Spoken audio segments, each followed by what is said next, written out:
Halo sahabat remaja, selamat siang. Berjumpa lagi dengan saya Dita Utami di acara podcast FRPHN, Forum Remaja Peduli AIDS dan Narkoba Kabupaten Badung. Dan seneng banget hari ini kita bakal ngebahas terkait tentang peran KPA Kabupaten Badung pada penanggulangan HIV/AIDS dan narkoba di kelompok remaja.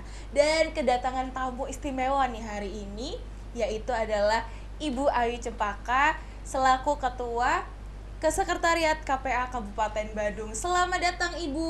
Selamat datang kayak Mbak gini dong. Dita. Kita nggak gini. Ibu atau kakak aja nih kita ngomong. jaga jarak. Oh iya. Gini. Oke.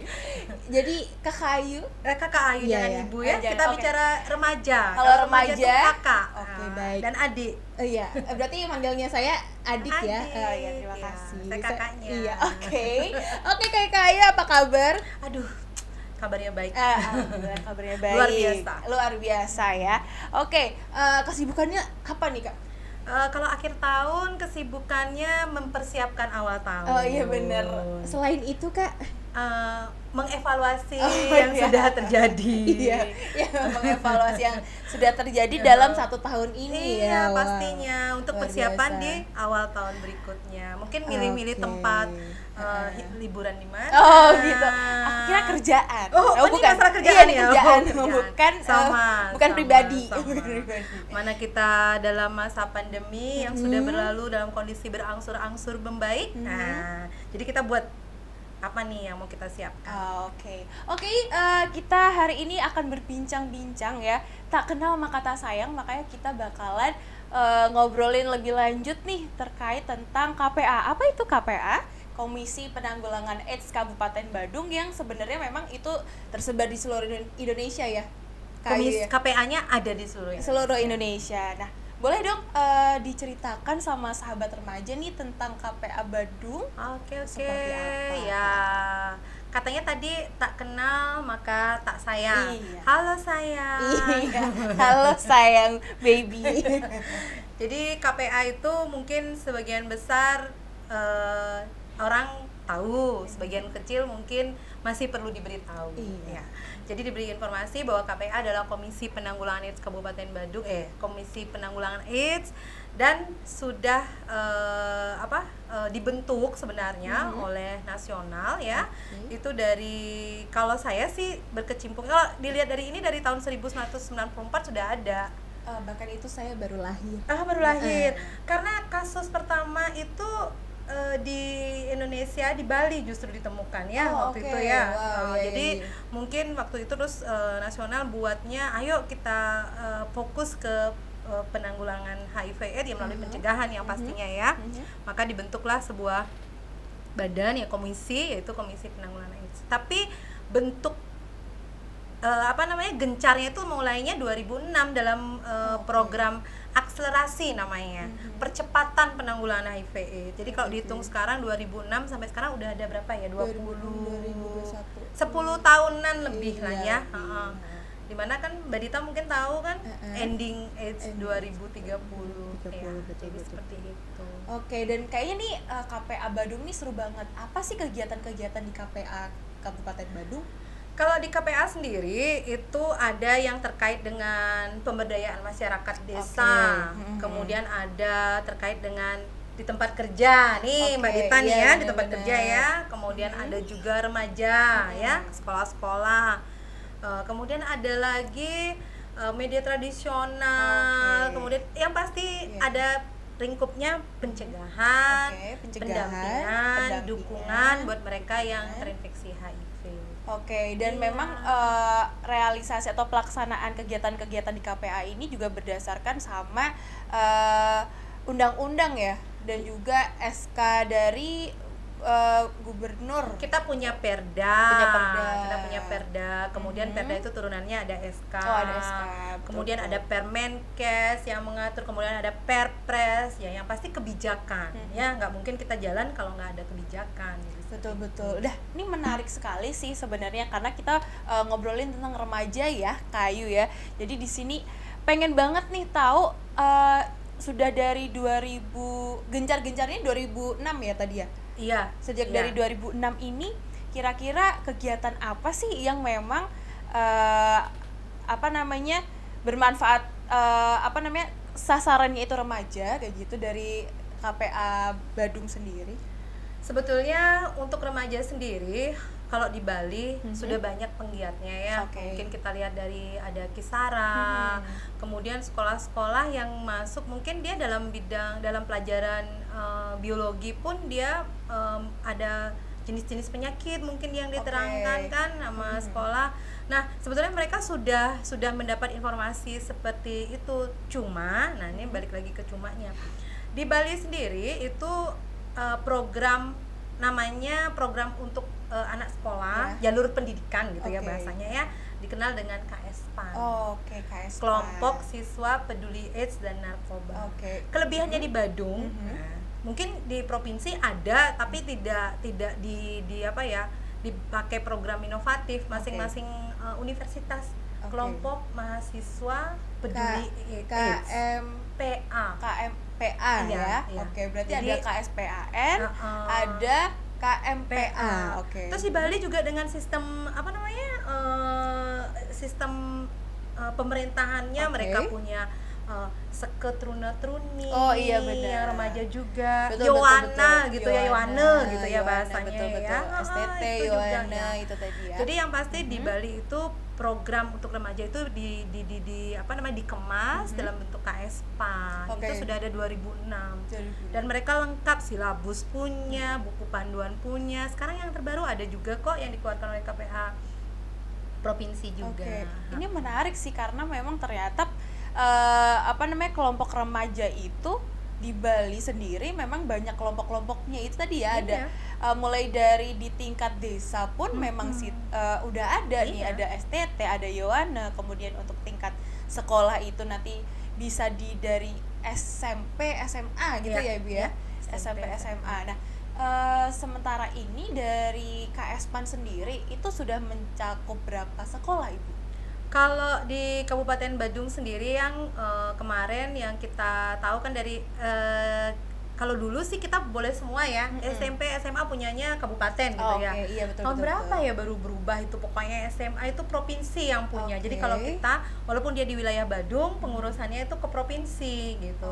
SMP-nya baru miliknya pemerintah Kabupaten Badung. Jadi masalah koordinasi mungkinnya terkait surat menyurat dan lain sebagainya. Nah dulu zaman saya nih 2006 itu pelatihan pembentukan forum guru pembina KSPAN dulu. Kemudian habis forum guru pembina KSPAN pelatihan tutor sebaya KSPAN. Tutor sebaya ya di sana ya.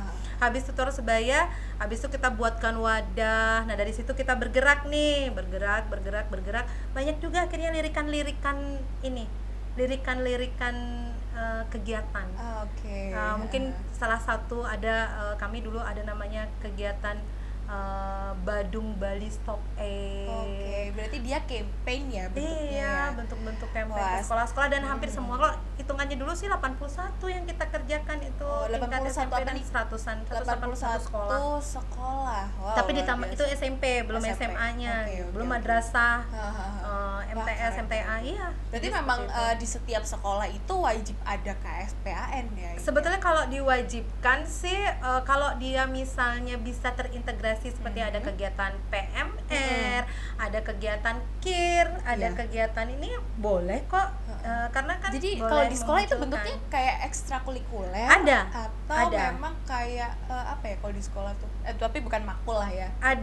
Bukan mapel, bukan ke biologi biasanya atau dia biasanya dipegang oleh guru BK malah. Iya mungkin bisa masuk di situ sih sebenarnya. Berarti dia KSPAN ini semacam ekstrakurikuler. Ada yang boleh waktu itu karena kita kan adanya kegiatan di luar. Jadi bukan di ini ya, bukan dalam mata pelajaran. Tapi keren banget karena di KSPAN tersebut itu udah ada yang namanya silabusnya. Iya, ada silabus. Silabusnya itu nanti di dalamnya terkait tentang pedoman sosialisasi ya. Nanti materi-materi apa yang bisa disosialisasikan sama teman-teman tutor sebaya itu tadi ya. Betul. Luar biasa. Tutor sebaya itu kalau saya lihat sih sistem kerjanya itu ya, kalau kita di dunia ini biasanya getok tular Oh, itu getok tular. semacam oke. multi level marketing. Oh, MLM ya, Tapi Kak? MLM itu di sana ada profit. Oke, Jadi kalau kayak di- orang bilang apa namanya passive income. Heeh. Kalau di HIV passive income-nya biasanya adalah apa nih Mbak Dita? Apa tuh? Ilmu, Oh, kemudian apa iya lagi? dong. Skill. Skill. Selain itu apa lagi nih? Dia Jadi- punya ini. Aku ya. Iya, Saya kan Ibu. membagi, kita Oh, iya, dapat benar. informasi gimana? Kita dapat ilmu, kita dapat apa namanya? Skill juga, kita juga keterampilan untuk public speaking Nah juga, itu kayak maksud gitu. saya makanya gitu, makanya ada Tudor Sebaya untuk kegiatan getok tularnya. Nah, oke. Dan kemarin sempat saya dengar juga ya, kita juga ada salah satu forum baru itu tadi yang FRPAN ini yang kita kolaborasi bareng sama KPA nih, ya Ibu ya. Jadi FRPAN. iya betul, FRPAN, Forum Remaja Peduli AIDS dan Narkoba. Dan next nih Ibu, untuk KPA sendiri. Kakak. Oh iya kakak, maaf. Kakak, untuk KPA sendiri apakah tahun depan ada potensi untuk kolaborasi sama FRPAN dan seperti apa bentuk kegiatannya? Oke.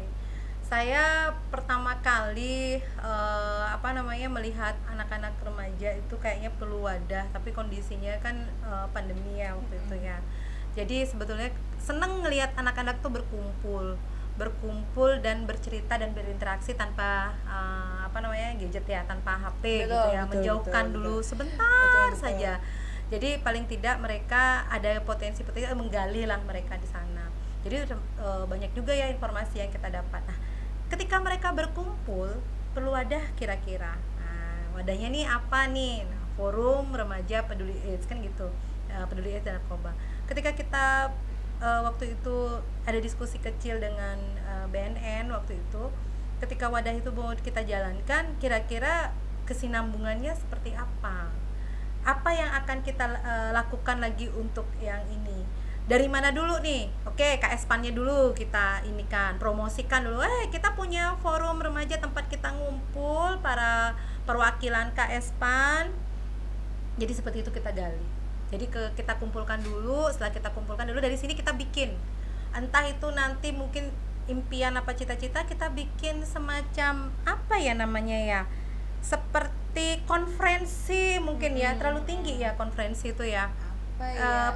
Jadi Jambore. pertemuan para remaja, jambore mungkin.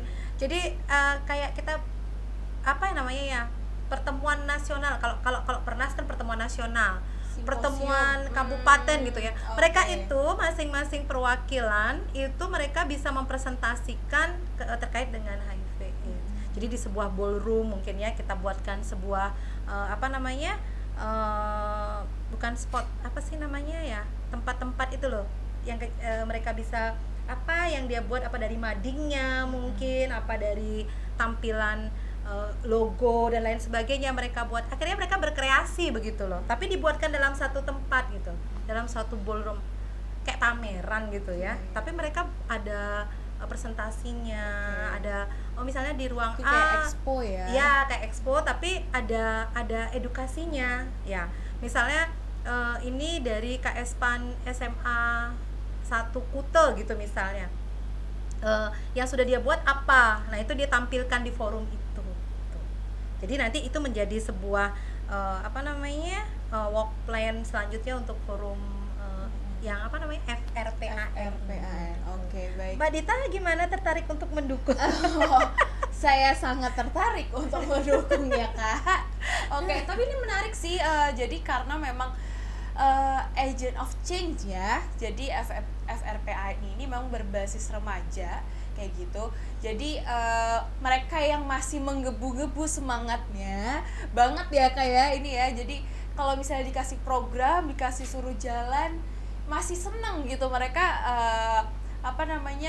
masih ada gairah ya untuk melaksanakan kegiatan-kegiatan yang bersifat sosialisasi tadi, edukasi. Dan pastinya juga kita mendukung juga kalau mereka juga memanfaatkan teknologi sosial media ya, kayak gitu. Gak ada istilahnya sekarang bahasanya tidak bisa melakukan apa-apa karena pandemi. Betul. Tidak ada. ada informasi ada media HP dengan internet itu Betul.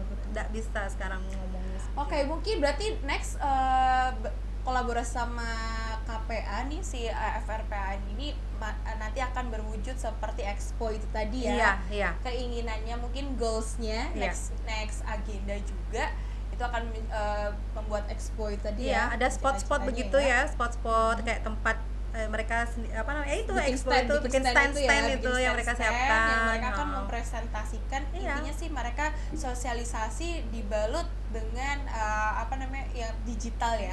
Kita kan bikin sekarang gimana membuat mereka itu menjadi sebuah sesuatu yang menyenangkan. Betul. Tadi pagi Mbak Dita, jujur saya agak di ketiak telinga saya, entah siapa yang bicara, karena waktu itu saya tidur terus ada di HP gitu, saya buka ada bahasan di sana bahwa sekarang generasi kita yang beberapa ini kok kayaknya nggak akan keluar skillnya katanya. Wow. Iya. Okay.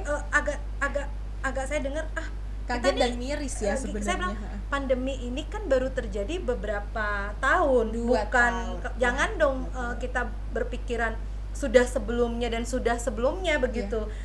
Siapa bilang nih kita baru 2 tahun loh, dan mereka sudah bisa mengambil kesimpulan, wah generasi kita nggak ada kegiatan, nggak punya skill dan lain sebagainya. Saya ngelihatnya malah justru begini, 2 tahun mereka belajar loh pakai Google Classroom, membuat tugas, memvideokan. Itu skill mereka justru ada gitu loh, saya berpikiran. Skillnya meningkat sih di situ. Skillnya meningkat, cuman berinteraksi dengan wujud bukan langsung gitu ya. Jadi masih dalam kemaya-mayaan. Nah, itu aja bedanya. Ya seperti itu sih. Emang kita di tantangan untuk masa sekarang sih memang digitalisasi. Gimana kita memang bisa harus memanfaatkan digitalisasi tersebut sih, apalagi kaum remaja millennials zaman sekarang kayak gitu. Oke, dan terakhir nih Ibu, mungkin apa sih kira-kira harapan Ibu nih sebagai kakak? Kakak. Jangan marah ya Kak. Marah saya. Jadi Kak, apa sih harapan Kakak nih sebagai salah satu representasi dari KPA Bandung kepada generasi muda kita saat ini yang memang yang banyak tantangannya kayak gitu ya. Apa sih kira-kira harapannya? Saya kebetulan hampir tiap hari ketemu sama anak remaja. Anak saya remaja kebetulan. Terus yang kedua, padahal kakak ya. Kakak keibu-ibuan mungkin ya. Anak saya remaja. Lingkungan tempat tinggal saya itu sebagian besar anak-anaknya juga remaja. Dan mereka sering ngumpul setiap hari, ya. Ada bahasa-bahasa yang sangat-sangat mereka gunakan, istilah-istilah yang mereka gunakan itu yang membuat saya kadang-kadang tergelitik. Misalnya nih, saya pengen banget mereka tahu tentang kesehatan reproduksi gitu ya. Saya pengen tahu tentang HIV. Saya pengen menginformasikan tentang bahaya narkoba kepada mereka. Tapi mereka kayaknya kok ketika kita bicara ke sana, dia kayaknya menganggap, ibu ini jorok, ibu ini gitu masih misalnya. Tabu ya? Masih juga tabu ya? Gitu ya. Padahal kamu sudah pegang teknologi yang tanpa batas begitu ya. Kamu masih bilang maaf, ini misalnya dalam konteks suami istri gitu misalnya, dia bilangnya dengan istilah maaf ya, gitu, bercocok tanam gitu bahasanya. Kayak dalam pertanian ya. Dalam pertanian malah gitu loh. Ini jadi bukan reproduksi. Iya, makanya bagaimana mereka akhirnya saya kumpulkan gitu. Ayo nak, kita bicara edukasi tentang ini gitu. Nah, harapan saya seperti itu, Mbak. Jadi perbanyaklah mereka atau kita ya buat konten-konten. Mungkin ya. Ide. Ya. Jadi kita buat, kita perbanyak. Mungkin game ML dan sebagainya, kita bikin yang edukasi mungkin ya. Mungkin udah ada tapi kurang promosi kali. Saya sih belum tahu ya, Bu. Belum tahu Kak. Jadi ya semoga memang udah misalnya ada ya. Dapat koin gitu ya. Koin ketika bisa jawab ada koinnya, ada yang menghasilkan ke dia bisa ditukar ke Gopay, ke OVO. Iya juga bisa ya. Ya. Jadi dia tertarik untuk apa nih pertanyaannya nih, HIV adalah bla bla bla bla bla bla gitu. Dia tertarik untuk menjawab itu dan selanjutnya dapat koin misalnya 50 yang bisa ditukarkan Gopay misalnya, OVO gitu. Iya, ide menarik, Bu. Ke situ. Soalnya memang remaja itu emang kalau misalnya dikasih iming-iming ya, iming-iming yang kayak gitu, kayaknya mereka lebih semangat Iya, ya. dibandingkan kita satu arah. Anak-anak Satu arah kan konvensional banget, udah biasa banget ya. anak-anak hari ini kita bicara ini gitu misalnya, dibandingkan dengan kita tampilkan langsung. Nah, itu. Siap nggak nih kita yang tua-tua nih, yang kakak-kakak nih tua-tua ya. Siap nggak? Oke deh, wow udah 15 menit nih gak kerasa ternyata ngobrol-ngobrol singkat kita sama Kakak Ayu dari KPA Badung nih, luar biasa, tepuk tangan dulu, terima kasih.